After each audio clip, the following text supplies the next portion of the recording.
Welcome to EPL Insights for Gameweek 23 with data provided by Infogol. Gareth Wheeler, Jake Osgathorpe with you once again. It's a quick turnaround for us and you after the Arsenal City game on Wednesday. We're back at it. So are those two teams this weekend. And the title race perhaps looking a little different today. At Gareth Wheeler, at Jake Oz is where you follow along as we keep this train moving, Jake. 2023 continues to be a good one for you and I. It does, yeah. We've I think is it every week now we've posted profit. Again, mine have been sort of marginal profit over the last couple of weeks in terms of just eking out, 4 wins, 2 losses, and a push, that kind of thing, and edging out if you're doing it as a level stakes, edging out to 1 and 2 points profit per week. But over the long run, that all adds up, and the main thing is we want to make profit. And I think you had a slightly better week last week than I did, and I still made profit, so that must be good. I included the City Arsenal game into the equation. I was on City on the spread of minus 2.5, which meant an outright win would be an outright win. They won the game. That one cashed. I still like my City a 1-0 exactor bet. Didn't come through, but I was impressed with the United Leeds game that 2 of my 3 bets came through. Funny enough, the one that didn't come through was the one I thought was locked on in the first half, which was over in terms of the cautions. 3 in the first half, none in the second. But I got to puff out my chest. I said we got into a little bit of a debate. Leicester City Spurs, it was going to be the biggest total of the week. That came through. The over cashed. Fulham beating Nottingham Forest. I've been on a massive Forest fade. That came through. Some of my tried and true bets. Brentford, I know it was controversial, but giving a goal 1.25 away to Arsenal. This Brentford team is on incredible form right now. That played. So yeah, it turned out to be another really good week for yours truly. Unfortunately, our best bet did not come through. We both like Everton plus a goal in the Merseyside derby. I know there was a little bit of anguish, especially on your behalf, as by the way the first Liverpool goal was scored, because you were actually on a James Tarkowski goal. Yeah, that was impact to injury. I think we can call that like 20 seconds. Tarkowski hits the post, which was close to a plus 3,000 winner. And Liverpool go straight up the other end and just seriously put the +1 in danger, didn't they? And obviously they ended up covering that. So yeah, that was a really tough 20 seconds to take. I was jumping up and down. I thought he'd scored, and then you're just watching Liverpool run away. So yeah, that was not fun, but it's part of the game. You get those breaks that go for you sometimes, and like the Brentford one, like I had both teams to score in the Brentford Arsenal game, so that was a break that went in my favour with the VAR official forgetting to draw the lines, which is always a classic do you know your job kind of thing. But yeah, when you were talking about the bet in the Leeds game that lost for you, I just remember getting a message from my brother who was watching it, and he said, "Crikey, should have had over cards here. Jesus." Like that was just in the first half. That's what he said, and it ended up going the under. So it kind of, that was definitely a bad beat for you. Not much football at all in that game, or at least decent football played at Ellen Road. Look, let's get into the City Arsenal game quickly. Manchester City ended up winning that game. 3-1 was the final. More importantly, it shifted the odds for the futures on Pinnacle. You can go to pinnacle.com, pinnacle.ca, wherever you are, to get the latest and best and most competitive odds on market. Manchester City now minus 175 to go on and win the title. Arsenal plus 175. After the transfer window had closed, it was Arsenal at minus 135 and City at plus 120. We kind of said at that time, City on a plus number to win the title. City on a plus number to win that game against Arsenal for me was a gift that kept on giving. You said it based upon your models and your stats heading into the derby, that even if City lost the game, that there would still be some good value in terms of City going on to win the title. What happened? What played out? And how have the numbers shifted? Yeah, so going into the game, we were obviously quite heavily on an Arsenal title success. I think it was about 58%, nearly 60%. Now we are firmly, or the model firmly calculates that it's effectively City's to lose now, which may come as a bit of a surprise given that the level on points Arsenal have got a game in hand. But such is how the actual model works, that the ratings for both teams are taken into account, obviously, and Man City are rated higher because they've been performing at this top level for a longer period of time than what Arsenal have, which means that there's more trust in them actually kicking on and winning more matches. And the expected points is what we use to calculate it. We simulate every single match from now to the end of the season using those ratings, and we get an expected points total, add that onto the total that's currently there, and run a Poisson simulation to calculate the percentage chance of each team winning the league. And after Manchester City's win, their percentage is now up to 70%. So wow. It's a 70% chance that City retain the title. I think, will this be their 5th in 6 years, which is just incredible. And it also means that the price that you've just quoted on Pinnacle, was it minus 175? As short as it is value, with the 70% actually an implied odds of minus 233. So yeah, even though they are really short in terms of the outright now, there is still value if you like a short thing. These two sides still play one another. One more time, they play City at home at the Etihad. I guess obviously that game's going to have even bigger ramifications considering what happened. Arsenal do still have a game in hand. That's why that might be a little bit surprising to some people, Jake, that Arsenal still have that much more of a runway to go up and make up that ground.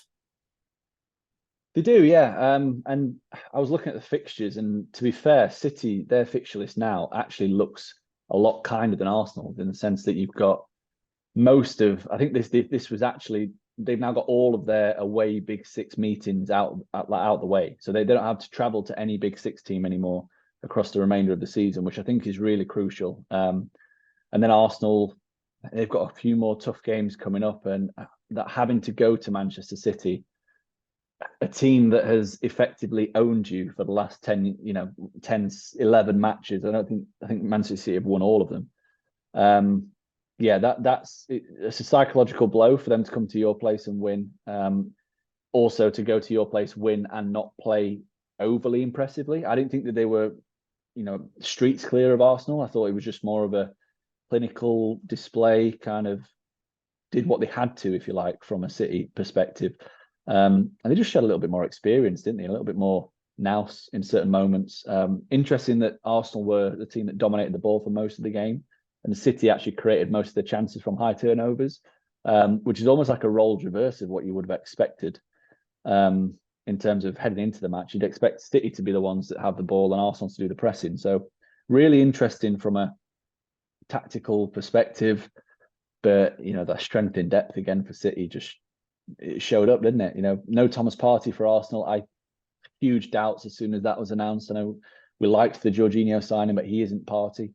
And meanwhile you've got City still playing Bernardo Silva at left back, and then eventually changing to a more functional formation and taking control.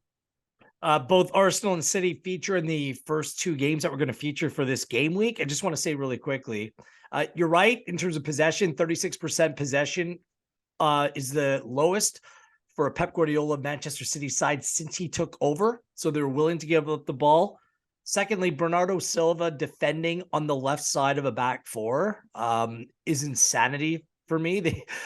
They got let off the hook. The fact that they sold their left back, this just tells me that there is no sold great two team. Left backs. Yeah, sold two, right? Zinchenko before to Arsenal. I mean, there are no great teams in this Premier League. This Manchester City team is flawed.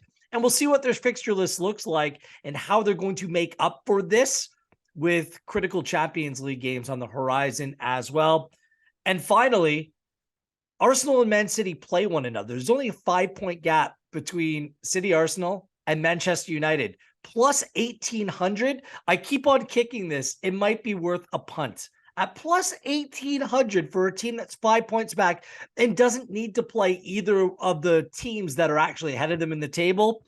We'll see. It depends how You you look know my at opinion on United. this, don't you? That they have tough games. I get it, but Yeah. in a Do you league want to know what where the Infocol model gives Manchester United? 1%, not even a percent. No, 1.7%, which Ah, equates to a money line price of plus 5,782. So the plus wow. 1,800 is, yeah, that's too short. It is too short. But that's incredible for me that a 5-point gap would equate. But it's obviously strength of schedule, away games at Liverpool, Newcastle, Spurs on the horizon. It really depends how you look at those teams and the way that they're trending right now. And I don't think that there's any team, bar maybe Brentford right now, who hasn't been on a little bit of a wobble. And you could put United in that category as well. Two of the most informed teams, at least in terms of results in the Premier League as well. Yeah. Let's get into it. I mean, with our feature 5 games for this week, and then we'll go rapid fire for the other, and we'll kind of fill the gaps and give some thoughts and insights on the teams as we deal with their games. So let's start off with Saturday fixture. Quick turnaround for Arsenal, who now find themselves number 2. In second place, they're traveling to Villa Park to take on 11th place Aston Villa. Villa coming off a 3-1 loss to Man City last week, and they got smashed. It was 3.43 to just 0.25 in the XG battle. Back-to-back losses, and they have conceded 7 goals in the process. They really missed Mings at the back. The good news for Villa, Ollie Watkins has scored in 3 straight games. They've gone over 2.5 goals in 4 of 5. Both teams to score in 5 of 6. First to score in 4 of 5. But their only home win since Unai Emery's since his first game in charge when they beat Manchester United was against Leeds. Although they have scored in their last 7 straight home games in all competitions. They're 5-2-4 at home overall, 17 goals for, 15 against.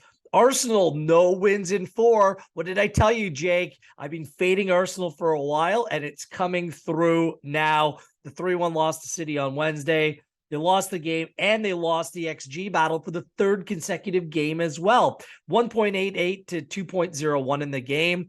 They did have the penalty, which certainly helped in that area. Just 1 shot on target, despite the 64% possession. No party, no party. There's a noticeable lack of attacking options available as well. No clean sheets in their last 5 for a team that was excellent defensively. They were making mistakes, amateur mistakes at the back, and they've been the first to concede in 4 of their last 5 games. Now, they do have that extra game in hand, but the defensive woes have to be a little bit of a concern.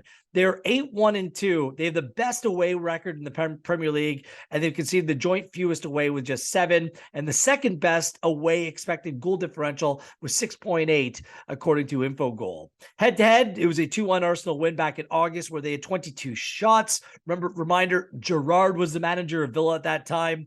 Arsenal have won 3 straight. Villa haven't picked up a clean sheet over that span. Remember, Unai Emery, managing against his former side, when he managed Villarreal in 2021, they knocked Arsenal out of the Europa League semifinal that year. So what do we like? What stands out to you heading into this game on the weekend? Arsenal coming into this on a wobble, walking wounded, and on short rest. Yeah, I'm finding this game really difficult to call. If this game had taken place 2 weeks ago and you were offering me this kind of price for Arsenal to win, then I'd be taking Arsenal to win. But the way in which they've played the last 3 matches in the league, I guess the main concern for me is the amount of chances that they're conceding. You know, we've seen Everton rack up 1.9 XG, Brentford over 2 XG, Man City now over 2 XG as well. That's starting to look more like a trend than a one-off. So I've got massive hesitancy in terms of getting Arsenal on side, even at this price. And, you know, no party, as you said, that is a problem. That it really is a problem. I think that their points per game with and without him is considerably different. And it's nearly two points per game when he's in the side, 1.1 when he's out. That's a major concern for me. And yeah, it's how do they recover psychologically? You know, they were in such a commanding position, you know, 2-3 weeks ago. I remember doing a video on it actually, and I think it was titled "Can City Catch Arsenal?" And the result of the video at the end was basically like a City have been here before. Like they've been 8 points behind Liverpool a couple of seasons ago, chased them down, no problem. Like that's kind of what's happened. And I don't think this Arsenal team have got the same mentality as those Liverpool teams to kind of keep pace. So yeah, I think this is a crucial game. It's really big for Arsenal's title credentials because they're not out of it yet. It's not over. There's a lot of ground to a lot of games to be played. Like you said, City have got Champions League. They'll want to go deep in that. So it's not completely over unless they lose here, and then it really is kind of curtains in my book. So yeah, I struggled to kind of find a bet in this that I liked because I've not seen anything from Villa really that's impressed me that much. Their underlying data from before Emery and under Emery are pretty identical. Just the results have been different. So they're still performing like the 12th, 13th best team in the league. They were doing that before, even under Gerrard. So yeah, Arsenal could have a much tougher match than what they're going to have this weekend in terms of the way in which Villa are playing. So I was just quite happy to kind of give it a watching brief, this one. If I was to have a lean, it would be towards the unders on the goal line, but nothing concrete for me here. I'll make this quick. Villa with the spread plus half a goal at plus 109. You're giving me a plus number for a win or a draw for Villa at home against an Arsenal team that's reeling right now. That really up top, they play with 5 players for 4 positions. That's all they have. They have Trossard coming off the bench, and those players look tired. They look a little bit leggy. They were maintaining possession of the ball. There's cutting edge at times, a little bit of lack of execution. I just don't think there can be regular goals with Eddie Nketiah leading the line as their number one right now. So I have more questions about Arsenal. It's not by any means that I think that this Villa team's great, but Unai Emery, his side has beat United, Brighton, and Spurs since he took over in a relatively short period of time. I think he is a good coach. I think that it might be a cliche, but there's extra motivation playing as Arsenal. It's a team that's coming off 2 bad losses, conceding 7 goals in 2 games. Back at home, a place where the results haven't necessarily been there, but they play competitive football. I think they can come away with a draw in this one. That probably is the most preferred result for me, just in terms of where I think it will end up. So give me a plus number and add the win as a possibility into that equation. I'm going to take it. So Villa on the spread plus half a goal at plus 109. Anything to add, or should we move things on? No, that's all good for me. I don't mind that play whatsoever. I think we've kind of discussed that Arsenal look pretty vulnerable at the moment. So yeah, no problems at all there. No, I mean, if the price shifted to a minus number, minus 110, 15, I might not go there, but at plus 109, that number's too good to pass up on. Let's go to 14th place Nottingham Forest taking on first place numero uno Manchester City, with Forest coming off a 2-0 loss at Fulham to snap a streak of undefeated games at 5 before that. It's not really surprised, however, because their away form has been dreadful.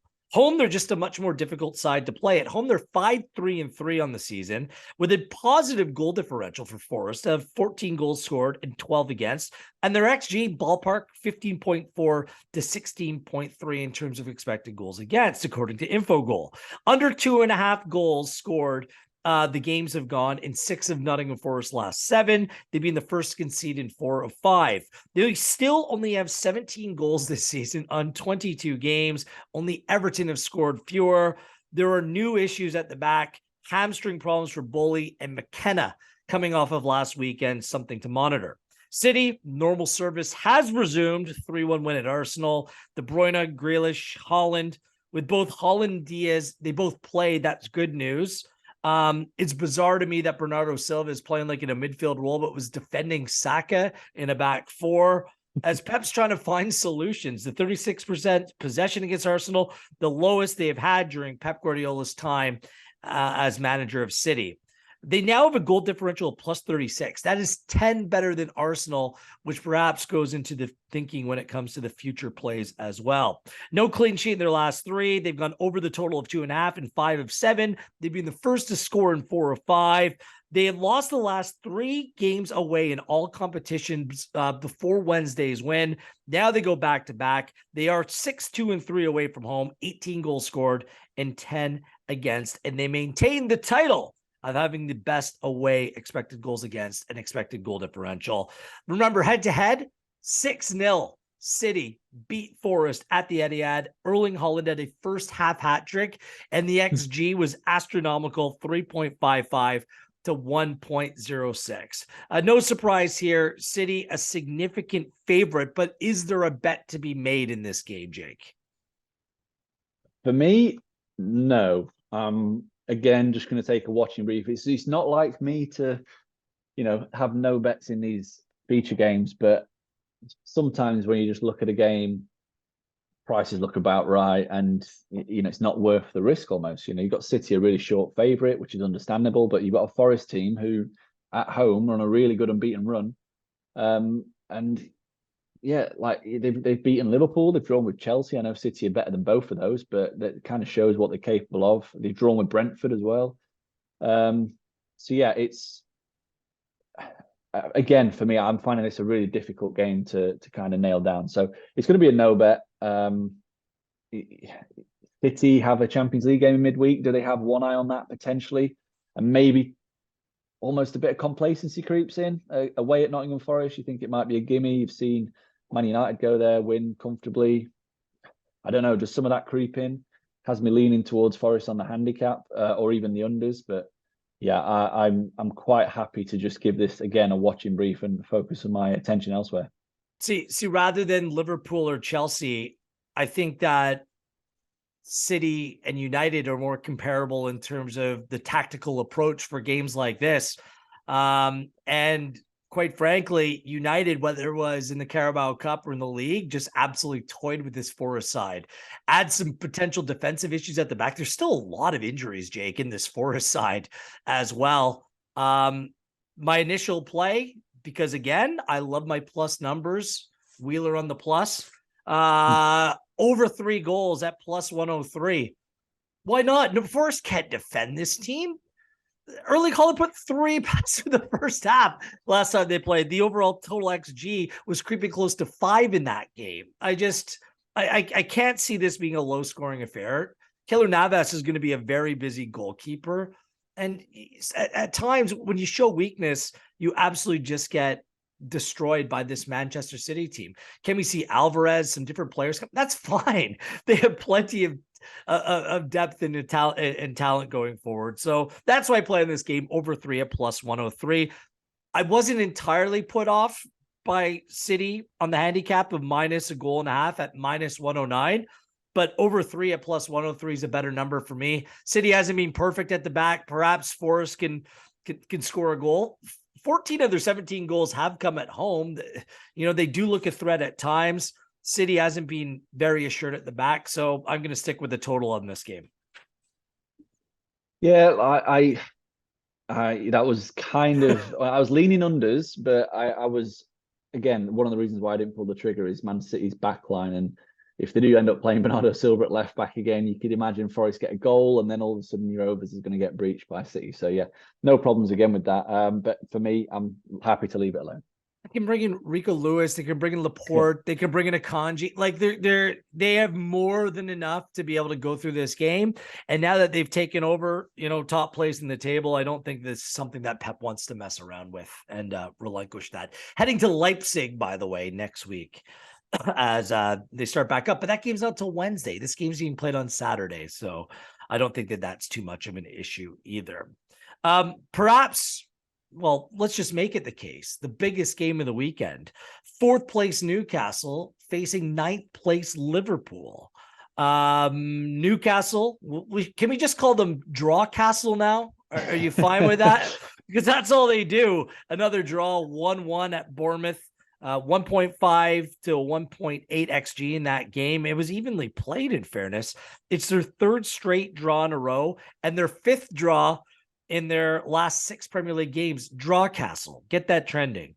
They haven't scored or conceded more than 1 goal in a game over that span, and they have 11 draws overall in 22 games this season. What's going on here? Eddie, how are you tying all these games? I'm done. Try the veal. I'll be here all week. A reminder, they still just have 1 loss in the Premier League this season, and guess where it came? At Anfield against Liverpool. 98th minute winner by Carvalho in that game.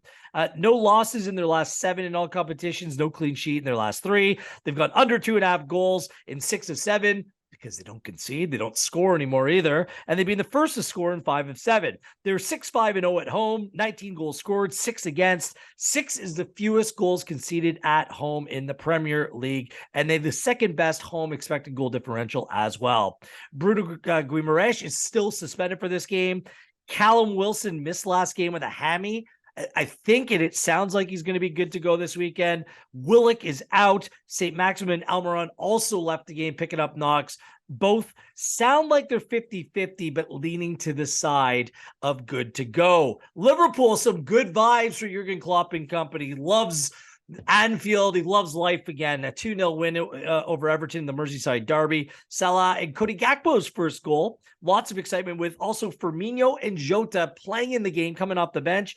And Virgil van Dijk was on the bench for that game and looks to be available going forward. It's just the second win in 8 games in 2023 for Liverpool.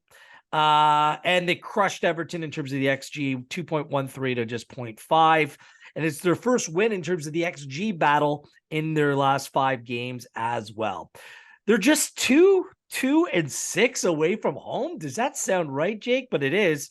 Only 5 teams have fewer away points than Liverpool, but they still somehow have the second highest away expected goals, according to Infogol. The problem is their away expected goals against is bottom 5, and overall 11 goals scored and 19 against away from home.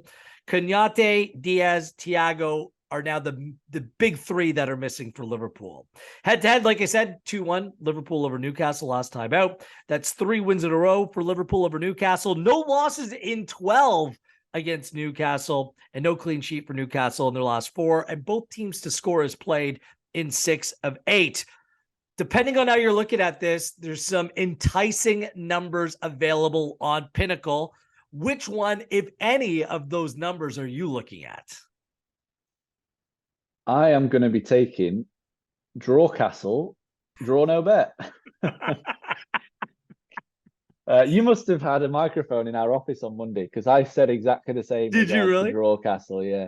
When Great minds, pal. Great minds. Exactly. We were spending too much time together. Really corny lines, cheesy lines. It's fine. Yeah. Yeah, for a number of reasons, I'm happy to take Newcastle +0 on the Asian handicap. I think it's -114 currently on Pinnacle. That for me is a decent number. You mentioned there Liverpool's away record, which is laughable, isn't it? 2-6. They've lost the last 3 away as well, and 2 of those sides actually feature in the top 6 of the XG table. So that's Brighton and Brentford. Newcastle currently sit 3rd in the XG table. So if that's anything to go by, then we should expect Liverpool to be kind of comfortably dealt with. Those 3 matches as well, they allowed 2.45 expected goals against per game on average. So they've really struggled recently away from home, but over the whole season, 2.08 expected goals against per game on the travels, which is relegation worthy in terms of defensive numbers. And yeah, the draws are hindering Newcastle's process big time, but performances have been good on the whole. You know, I know that they've marginally squeezed the XG battle against West Ham and Bournemouth in the last matches, but they have come out on top in terms of XG in all 7 matches since the restart. And if you take their averages over that period, 1.87 expected goals for, 0.9 expected goals against per game, like that is a really solid process, and it is a top 4 level kind of process. Defense incredibly impressive. And at home this season, only Manchester City and Arsenal have posted better underlying numbers and more expected points. So not only are they unbeaten at St James's Park, but the performances in front of their own fans have been pretty phenomenal, particularly from what we saw last season. So yeah, I'm not getting carried away with Liverpool's win over Everton. I think that was more to do with, don't get me wrong, it was an improved performance, but it was more to do with being back at Anfield. Everton didn't play with the same tenacity as what we saw and then play derby against game Arsenal. Yeah. So yeah, I'm quite happy to just not forget about that, but just not take that as seriously as what we've got from Newcastle, which is a large body of work of them being excellent. So yeah, they're taking +0 on the handicap, you obviously get your money back if the game's drawn, which, given Newcastle's record, there seems to be a pretty decent chance of a draw, which would see a money back. But given Liverpool's defensive record, I think Newcastle will create chances, and they've had a massive finishing issue post restart. I think it's 11.3 xG, and they've only scored 6 or something like that. You know, that kind of shows a bit of regression for the likes of Almiron, who was on fire in the first half of the season but was overperforming. But ultimately, it tells you that they are creating chances at a very good rate, and if they continue to do that, then regression will hit the other way, and they'll start scoring at an expected rate. Like I said, they're going to get chances here. Liverpool, even against Everton, conceded a couple of good chances. The Tarkowski header, obviously, which we've spoken about. Iwobi cross for Davies at the end for a was it 6-7 yards out? I don't know how he missed over. that. That was you've got to hit the target, don't you? There, but yeah, I quite like Newcastle in this game, and I do think there's been a little bit of overreaction in terms of pricing from Liverpool's win on Monday night, because if you take these two teams' underlying numbers and just put them in a vacuum and don't say which team's which, you would get Newcastle much shorter in the market. So yeah, I'm really happy to take Newcastle. Yeah. Same thing. Draw Castle. We're both on the same name. We're both on the same game. We're both on the same bet. Draw no bet. -114. Can I convince you to make a full play of Newcastle up +158 if I also add in the nugget that they play Real Madrid at Anfield on Tuesday? With players just coming back into this team, what's that 11 going to look like for Jurgen Klopp? Do you go to an alternative handicap? Maybe, maybe with Newcastle, is there any other play? Like, that has to factor into the equation. That is a marquee tie. Real Madrid coming to Anfield, there's expectation, real expectation. This is a very difficult trip for Liverpool, because I have the draw no bet, and I'm considering locking in a full Newcastle win at +158. Yeah, I understand that. All the underlying numbers suggest that we should, but given the current finishing funk that Newcastle are in, and the fact that they are struggling to get 3 points over the line, the security of the draw no bet it makes it a really obvious play to me, even though it is a minus number and it's obviously not as big as the +158. It appeals to me, given the number of draws that Newcastle have had, that we can still get them, to win at a marginally minus number, but you get your money back if there's a draw. I'm probably a little bit of a safer gambler when it comes to taking these kind of risks, and I personally, I'm more than happy to double my stake on the draw no bet than take half a stake on Newcastle to win. That's fair. Is there a number that would convince you? Is there a number that the model suggests that would convince you? Well, if the number goes up for Newcastle, the draw no bet number goes up as well. So I probably would still stick with the draw no bet at a bigger number. Okay. Yeah, I just for the added security, there's so many variables that can go in and out of your favor. It just, for me, it makes sense to, while we've got this kind of extra or decent price with a bit of caution in there, that makes a lot of sense to me in the long run. But again, I wouldn't put anyone off backing Newcastle to win, because I think they're the better team. I think they're the more organised team. They're obviously at home, they're fantastic at home, but you do have that caveat of the fact that they are drawing a lot of matches, they're struggling to put the ball in the net. And Liverpool are a team that you've seen them score in bursts this season, as well as obviously conceding bursts. So yeah, you've tried to sway me. I'm quite happy sat on my draw no bet fence. I just wanted to plant that seed for our viewers, for our listeners. It's something that at the very least I've considered, to the point I wrote it down and I've underlined it 3 times. I just haven't circled it, but I did circle the draw no bet, and that's going to be my preferred play as well. I don't like undue risk, but once in a while, living on the edge, pushing your limits, is this the time to do it? Whew. It seems like the case. I'm looking at a flashing green light, but for whatever reason, I'm not going through. Disappointed in myself. Let's move to Sunday. Manchester United, 3rd place, taking on 13th place Leicester City. United coming up a scrappy 2-0 win over Leeds. We're recording this podcast before their Europa League game on Thursday at Barcelona. Marcus Rashford has 13 goals since the World Cup in all competitions. That's 4 more than any Premier League player. What a turnaround from last year to this. Garnacho got the old goal to ice it. They did lose the XG battle 2.11 to 1.36 in that game. And David De Gea picked up a clean sheet in his 400th game for Manchester United. Martinez and Sabitzer are both suspended for that trip to Barcelona, so they'll be starting. They'll be fresh on the weekend. Casemiro will be playing against Barcelona, but is suspended for Sunday's fixture at home. Before the Barcelona game, United undefeated in 6. They've gone over 2.5 goals in 5 of 7, and they've been the first to score in 7 of 8. Their home record is unbelievable. They're 8-2-1 at home on the season. And Jake, I had to double check this. They're undefeated in their last 16 in all competitions at home, dating back to September 8th, in a controversial loss to Real Sociedad. Lisandro Martinez was called for it was never a handball. It was ridiculous. But the games are adding up. They do a Barcelona at home next week and the Carabao Cup final the following weekend. Leicester City, here we go. Brendan Rodgers, back-to-back statement wins, 4-1 over Spurs after a 4-2 win over Aston Villa. Back-to-back games, they go on and beat the highest-placed team that they beat on the season. And they went behind against Spurs, and then they scored 4 unanswers. Iheanacho's now scored in 3 straight games. Your boy James Maddison, he's fit and firing. Harvey Barnes has come back alive. I'm believing in the Foxes right now. That's 3 straight wins in all comps, no losses in 4, although they've been first to concede in 5 of 6. 36 goals scored. That's tied for 6th in the league. Problem is, they conceded 38, which is 18th. Their away form, hit or miss, literally. 4 wins, no draws, 7 losses. Head-to-head, United beat them in September. It was a boring game. It was 1-0. Sancho scored the goal in that game. No clean sheet for Leicester City. And their last 20 games against Manchester United, both teams the scores cashed in 5 of 6. A difficult one considering the Europa League fixture on Thursday. I have no play in this game, so I'll give you the floor, Jake. Oh, you're on mute. It could well be a short segment, this one, because I've not really got a play that I massively fancy either. I mean, if I was leaning, it would be goals, because we've seen Leicester have gone a little bit crazy again with the goals after a quiet period.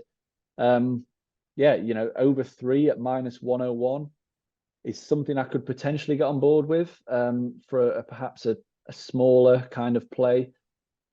Like I said, Leicester generally are brilliant for goals, especially when they travel, actually, mainly because they can't defend when they play away from home. They're shipping over 2 expected goals against per game, which is incredibly lofty. But they've scored 4 back-to-back matches. They've done what I always say that is unsustainable, which is completely overperform. I think it's 3.3 XG. They scored 8 times over those 2 matches. And we do see this in bursts from Leicester. I'm sure we see it from other teams as well, but this season they had they've had 3-4 game bursts at a time where they've scored ridiculous amount of goals from the chances created. But ultimately it drops off. It does regress, and that's why they find themselves kind of in the lower half of the table. Man United weren't great at Leeds last week. They conceded over 2 expected goals in that match. And if Leicester can find something in attack, then we could be in for quite an entertaining game.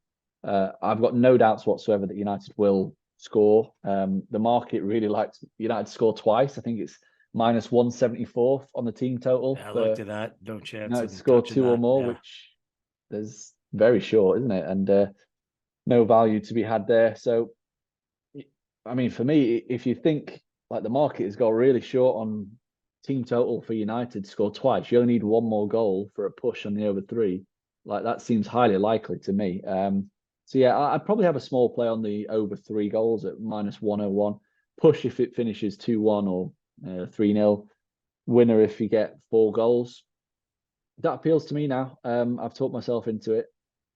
Yep, that'll do. I'll just add go on United and we'll move on from there. 5th place Spurs hosting 16th place West Ham. Spurs. Oh, it's been a disastrous week for Spurs after they beat City, hasn't it? Like, geez, they lost 4-1 to Leicester City on the weekend, lost 1-0 at AC Milan at the San Siro on Tuesday.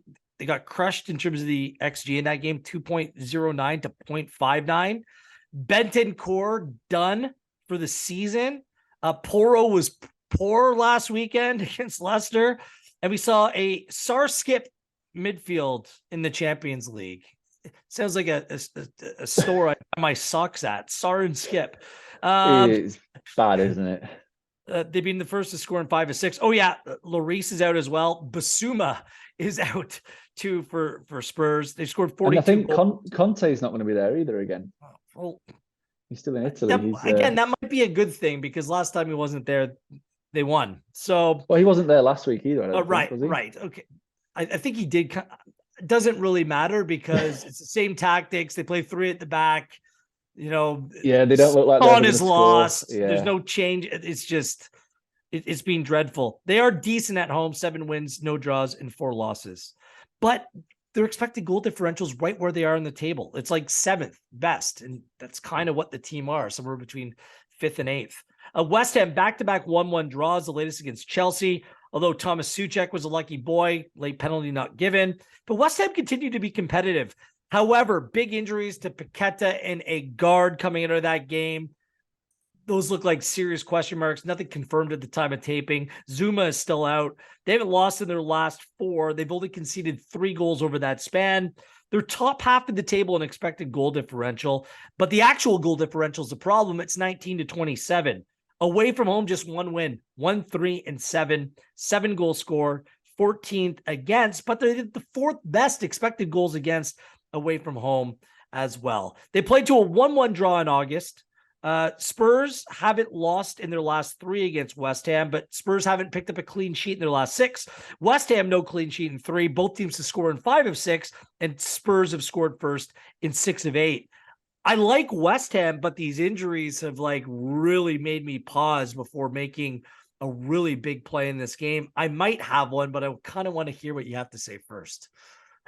Yeah, same for me. I was all over looking at West Ham with a handicap. The injury news is a bit of a blow, but then again, Spurs have got massive injury problems themselves, and this Spurs team now are starting to look like a side that could really drop out of even Europa League contention because the underlying metrics they're putting up are shocking. I'm a little bit annoyed with myself that I didn't kind of stick to my guns around Spurs last week. They obviously had that win against City, but before that game, I was very bullish on being anti-Spurs because the numbers since the restart were shocking. I've been it all year, Jake. You have, and I look like a genius for the first 10 weeks when they were flying. Now you're looking like a genius, so it kind of flip-flops like that.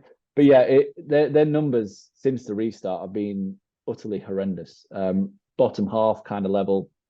They've averaged 1.09 expected goals for per game. 1.09 for a team that contains Kane, Kulusevski, Son, Richarlison.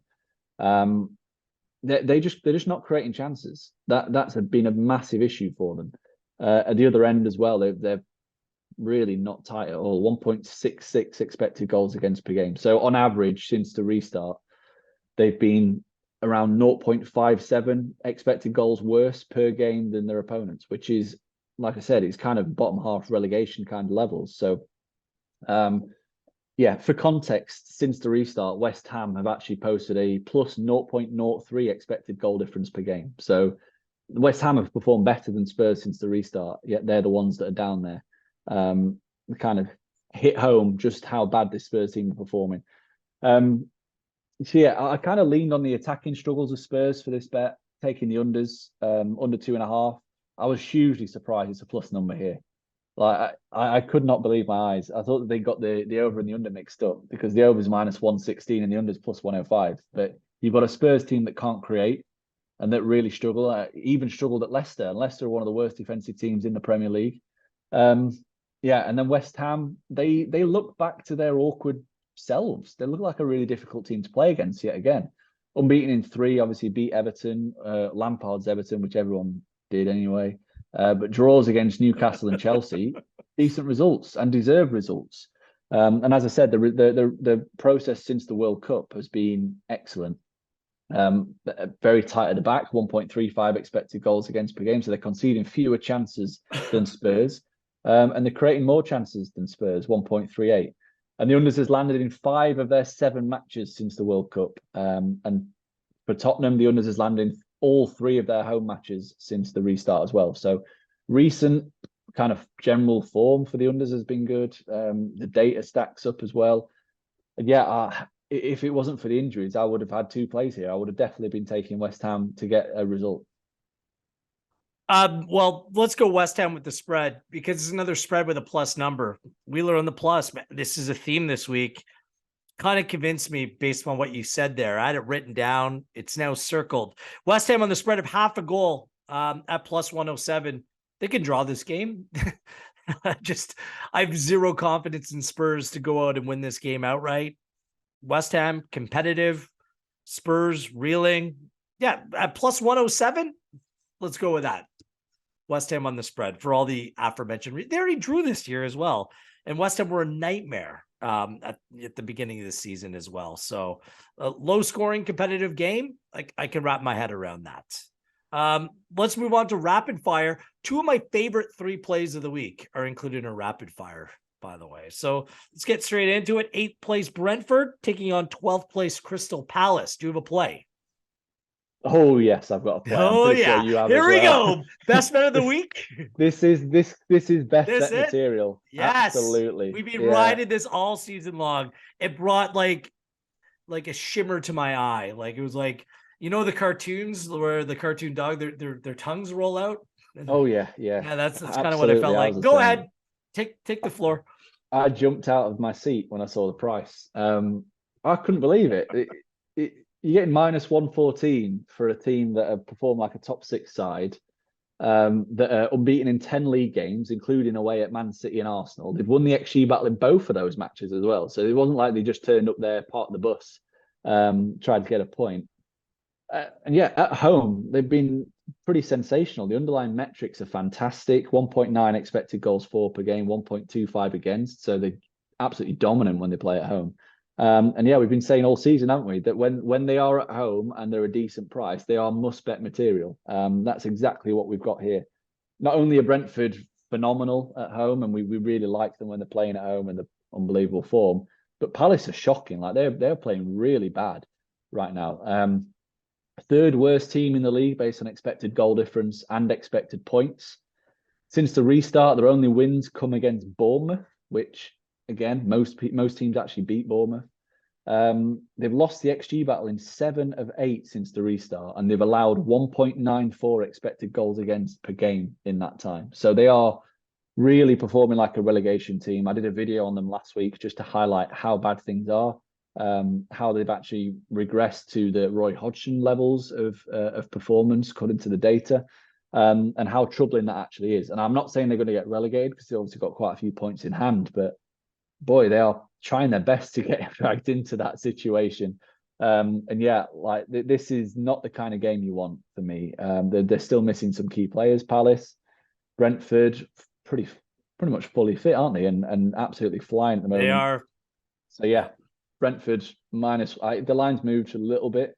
It was minus 112 last night, but it's now minus 114, which I think is still unbelievable value. I'd probably have it close to minus 125, maybe minus 130. And this is a friendly reminder. If you see a number like this, bet it earlier in the week before the odd shift and you lose any of that extra juice that you might have. Brentford top 6 in goals and expected goals in the Premier League this season.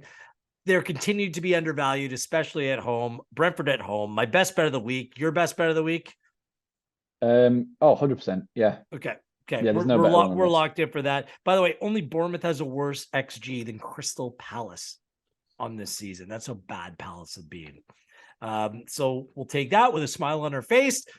I'm not sure what kind of looks on your face when it comes to 15th place Wolves against 19th place Bournemouth.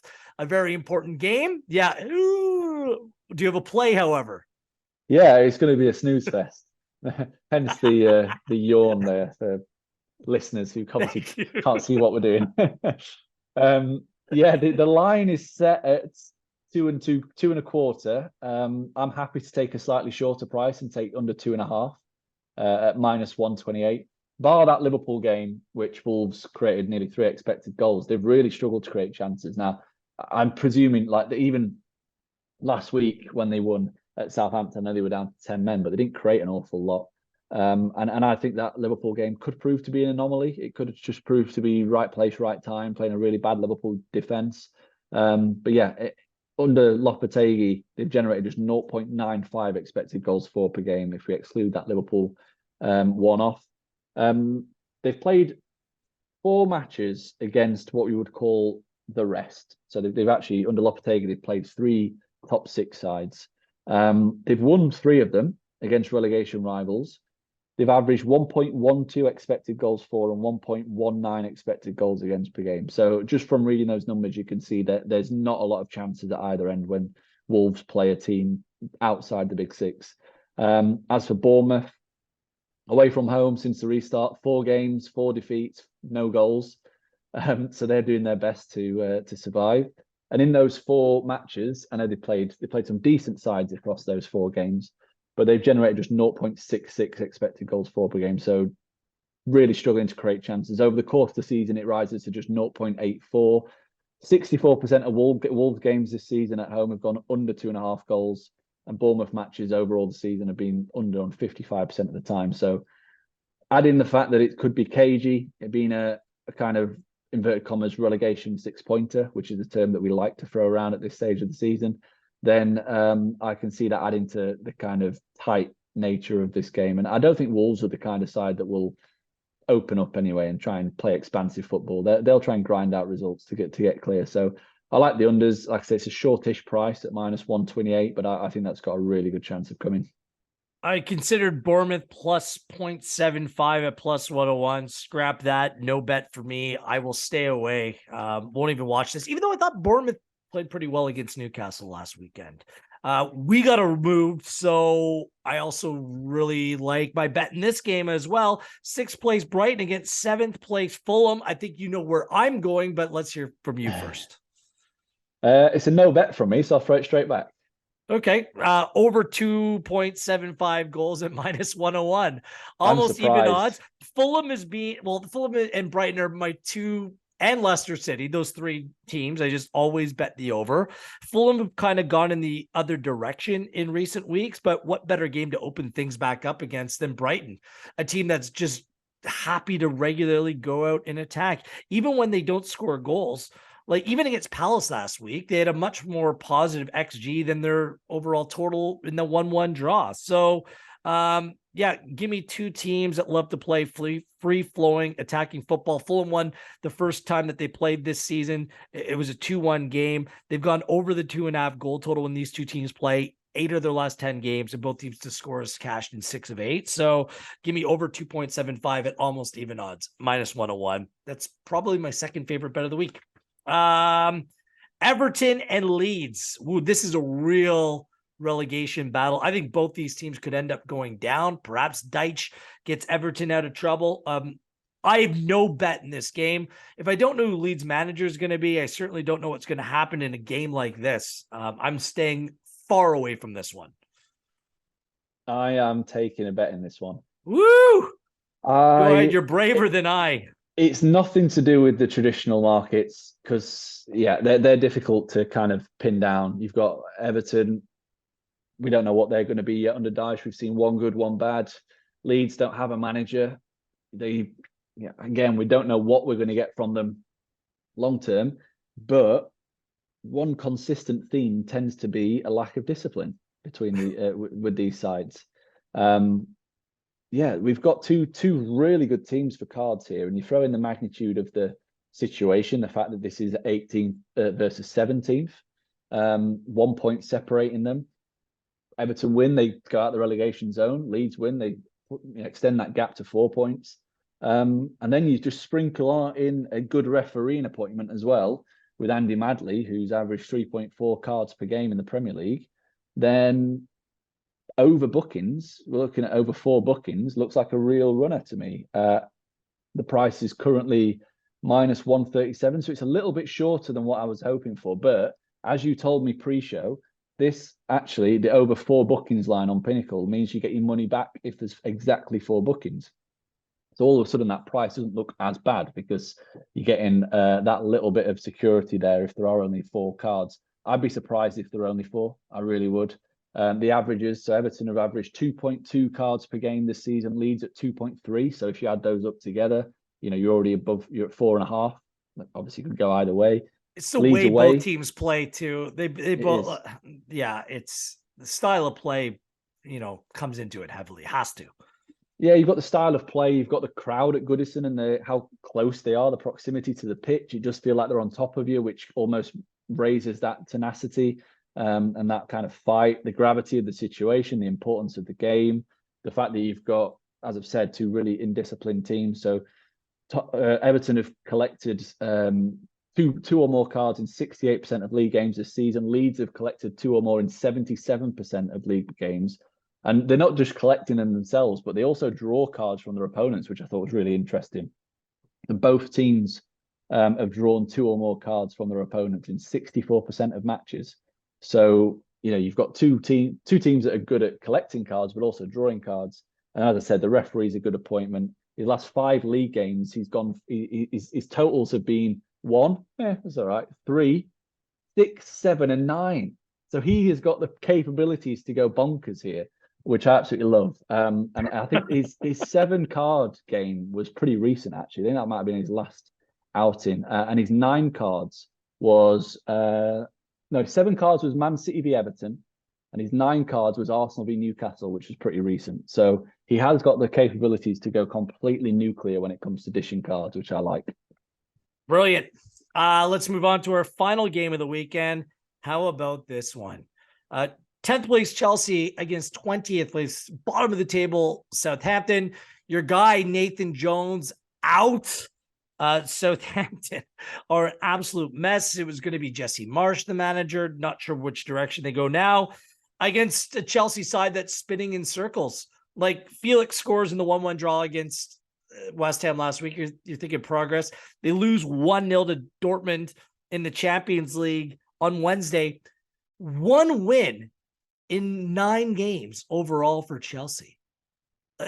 Graham Potter's having to defend whether he gets mad or not, which is mad in its own right.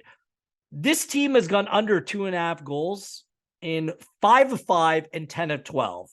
So my play is very simple. If you're going to give me under 2.5 goals in this at minus 104, I'm taking it because Chelsea can't score. They don't look like they have any interest or will, they look incapable of scoring more than a goal in a game. So give me under the total in this game. Yeah, no complaints at all from me there. I'm actually not got a bet in this one. I'm leaving this alone. Chelsea are a really difficult team to gauge because there's all that potential there, but it's just not clicking yet. Don't know whether it will this season and whether it'll be next season, but I don't think it will. Like the record, if you go all competitions, Chelsea have won just 3 of the last 15 matches, which is incredible. They've drawn 4 in that time, which means they've lost 8. That's not good at all. No matter how Southampton turn up, whether they get a boost from Jones just not being there, it seems like he was a bit of a wild one.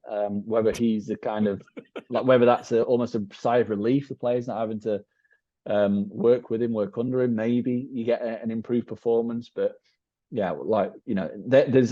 a asterisk next to Southampton, but we know what we get from Chelsea, which is a side that struggle to create chances and at the same time look fairly tight at the back. So I absolutely like that play of the unders there. In fact, I might have a small bet on that myself, actually. Yeah, we'll do that. Whoa, convinced him. The way that things are going, Graham Potter might be a future manager of Southampton in the league championship. Let's make a future play. That could happen sooner rather than later. All right, that's the board for this week. For the back-to-back weeks, we're aligned on our best bet of the week. Go on Brentford.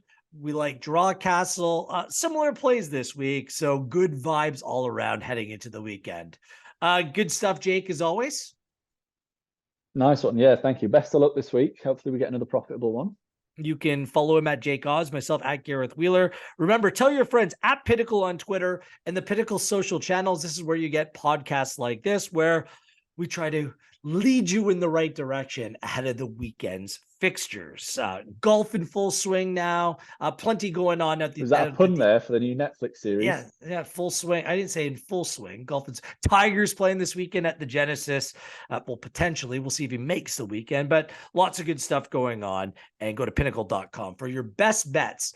Remember, please gamble responsibly, and the odds that we use are accurate at the time of recording. On behalf of Jake and everyone at Pinnacle, I am Gareth Wheeler. This has been EPL Insights with data provided by Infogol.